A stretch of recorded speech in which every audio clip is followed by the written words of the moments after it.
Shabbat Shalom, Mishpachah. My name is Rabbi Kifa. I'm one of the rabbis here at African Israel, and I'd like to welcome you to another edition of the Lion's Den. Today we will do further discussion and instruction on the Ten Commandments and their relevance, who the Ten Commandments are really for, and why should we uphold the Ten Commandments today. But before we do that, I would like to introduce another book, maybe new to a lot of you. It's called not the Hidden Truth Hebraic Scrolls, but the African Israel Siddur. Now, besides the Hidden Truth Hebraic Scrolls, the African Israel Siddur and the Feast of Yahweh are books that you should pick up on Amazon.com that will help you renew yourselves back to the ancient way of our forefathers, our rich heritage as Israelites, and to be that right ruling individual in the nations today. As the Master Yahushua said, and now we are the light of the world. What is that light? That light is Torah obedience, Torah compliance, Torah execution.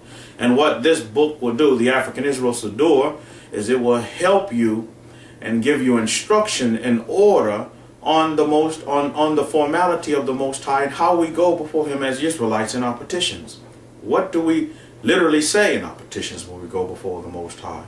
How come Abraham, Yitzhak, Jacob, Musa, how come they were all very effective in their petitions where the Most High heard their voice and He answered them with miracles, with words, with demonstration and execution on the ground?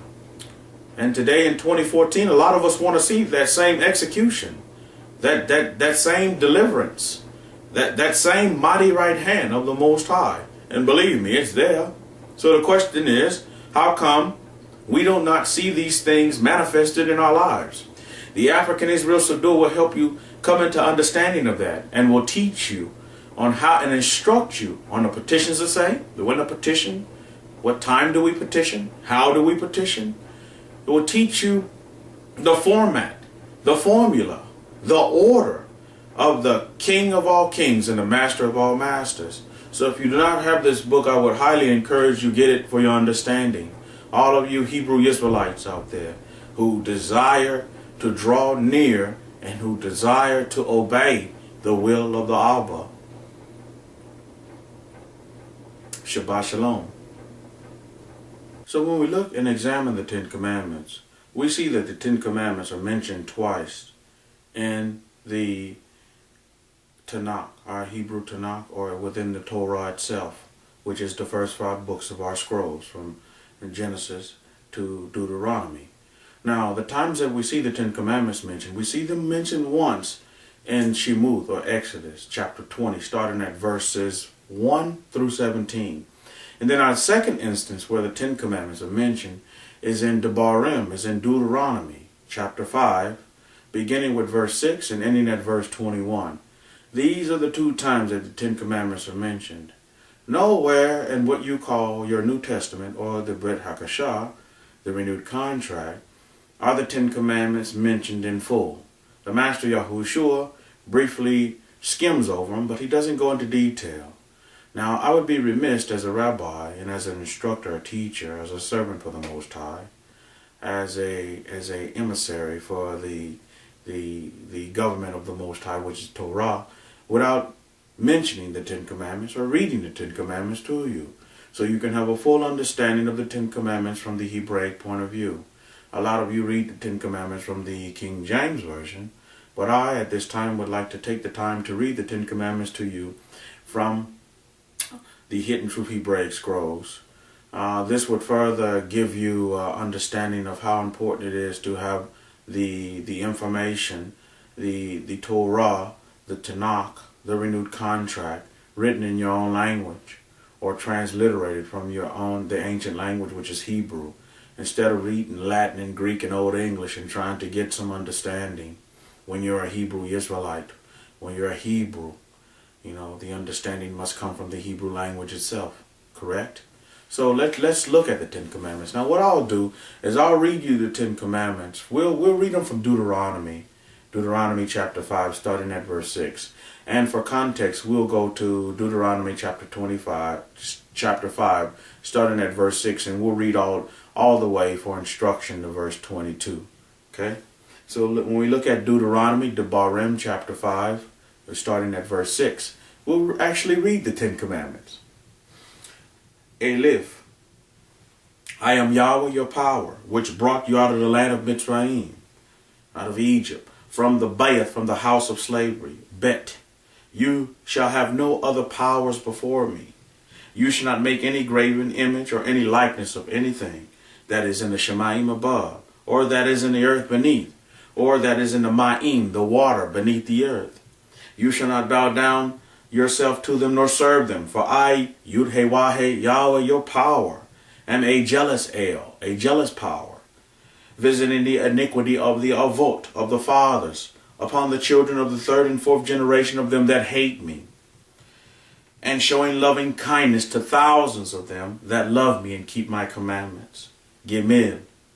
You shall not speak the name of Yud-Heh-Wah-Heh, of Yahweh your power, and oaths falsely.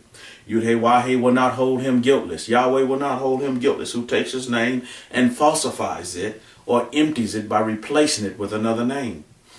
Dalet. Guard the Sabbath day to set it apart, as Yahweh your power has commanded you.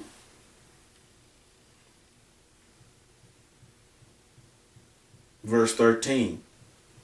6 days shall you labor and do all your work, but the seventh day is the Shabbat of Yahweh, of Yud-Heh-Wah-Heh your power. In it you shall not do any work, you, nor your son, nor your daughter, nor your male servant, nor your maidservant, nor your ox, nor your ass, nor any of your cattle, nor the foreigner that is within your gates, that your male servant and your maidservant may rest as well as you. Remember that you were a servant in the land of Mitzrayim, in the land of Egypt, and that Yahweh, Yud-Heh-Wah-Heh your power, brought you out of there through a mighty hand and by a stretched out arm. Therefore Yahweh your power, Yud-Heh-Wah-Heh your power, commanded you to keep the Sabbath day. Hey, respect your father and your mother, as Yahweh your power has commanded you, that your days may be prolonged, and that it may go well with you in the land which Yahweh, Yud-Heh-Wah-Heh your power, is about to give you. Wah. You shall not murder. Zayin. Neither shall you commit adultery. Het. Neither shall you steal. Tet. Neither shall you bear false witness against your neighbor. Yud. Neither shall you desire your neighbor's wife. Neither shall you covet your neighbor's bayeth, his house, his field, his male servant or his maidservant, his ox or his ass, or anything that is your neighbor's. And these words Yahweh, Yud-Heh-Wah-Heh, spoke to your assembly out of the mount, spoke to your assembly in the mount, out of the midst of the fire, of the cloud, of the thick darkness, with a great voice. And he added no more. And he wrote them on 2 tables of stone and gave them to me. Amen. Now these are the 10 commandments, authored by Musa from the finger of the Most High Yud-Heh-Wah-Heh himself, Yahweh.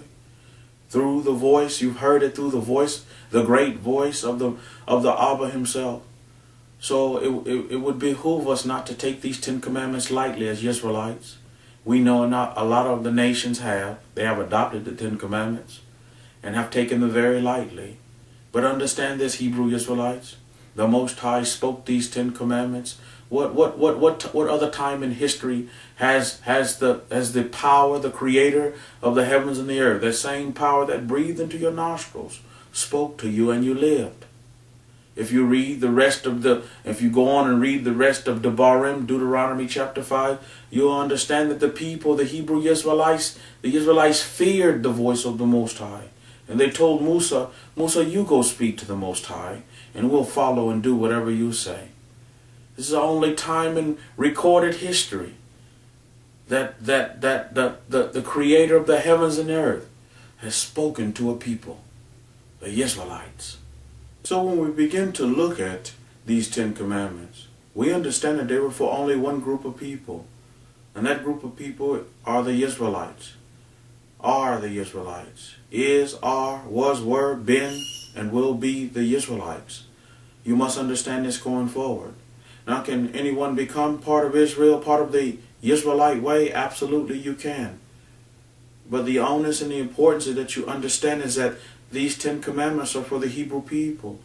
And unfortunately, a lot of our people, a lot of the so-called Christians out there, they have a misunderstanding. A lot of all these other religions, Catholicism, they have a misunderstanding of our scrolls. They have taken and adopted many ways of the Hebrew scrolls, of our Tanakh, from Genesis to Malachi. But yet then they have twisted and added their own custom and tradition to these ways. We're commanded not to do that. Now understand this going forward as well. As we read from the book of Deuteronomy, the book of Devarim, chapter 6, starting at verse 1. Listen to this. And these are the commandments and the statutes and the judgments which Yahweh, Yud-Heh-Wah-Heh, your power, commanded you. Yud-Heh-Wah-Heh, your power, commanded to teach you, that you might do them in the land which you are going to enter and possess it. You see, it's very important that we understand what Musa was trying to instruct and teach as the great rabbi. The rabbi, Musa, as you may know him as Moses, was given the instruction to the people, the Israelites, is that the statutes, the judgments, the commandments, the ordinances, all these things are to be done in the land. If you don't do these things in the land, Israel, you will be kicked out of the land. Thus, this is why we're in our exile. We're in our dispersion. We're in our diaspora today. This is why you're listening to me via YouTube video. Unfortunately, this is the case. Because we don't want to obey the statutes. We don't want to obey the laws. We don't want to obey the judgments. Now, we know a culmination of the statutes, the laws, the judgments, the ordinances, and the commandments of the Most High would be equal to 613 laws, statutes, judgments, ordinances, and commandments. So what I'd like to do is give you a visual at this time. I'm going to hold up this white piece of paper in symbolism of the 613 statutes, laws, judgments, ordinances, and commandments of the Most High and His kingdom, His government. The Most High's way is a government. It's a way of life for a group of people called Israel. You see? Now, what I have before me here is another slit of paper which represents the 10 Commandments. The 10 Commandments are but a small portion of the statutes, the laws, the judgments, the ordinances, and the commandments of the government of the Most High. A lot of folks are walking around here hinging their rescue on this string of paper. These 10 Commandments. And they're missing out on the other 603 statutes, laws, judgments, ordinances, and commandments that we are to keep as Hebrews. Understand this going forward, Israelites. We know, from the pattern in our scrolls that you're people of vision. You have to see things with your eyes. So visualize this: 613 statutes, laws, judgments, ordinances, and commandments here that we read in Devarim and Deuteronomy chapter 6 verse 1, as Musa described to the people to do when you enter the land. And here we go here. Your 10 commandments that everybody else hinges their hat on today in these nations. You see? So we must go back to obedience to all of the statutes, the laws, the judgments, the ordinances, and the commandments of the Most High. And this is why we don't see the benefits in our lives. We don't see the increase in our lives. You see, unfortunately, we see the negative side of the contracts. We see the punishment side. It's because, we hinge our hats on these 10 commandments, instead of the 613, and to execute all of them together. If you put them all together, it makes one whole piece of paper. Just like the Abba tells us that He is one and His name is one. And just like Israel, yes, we are dispersed to the four corners of this earth, but yet we are one people. We are one group of people, and we call ourselves Israel. What's our binding factor? The Torah and our obedience to the 613 statutes, laws, judgments, ordinances, and commandments to the best of our ability. To the best of our ability. But it must be an execution. Which one would you prefer? When you go and sit before the King of the government of the Most High Himself, you want to hinge your hat on the 10 Commandments, or you want to hinge your hat on the 613 statutes, laws, judgments, ordinances, and commandments that you try to obey to the best of your ability?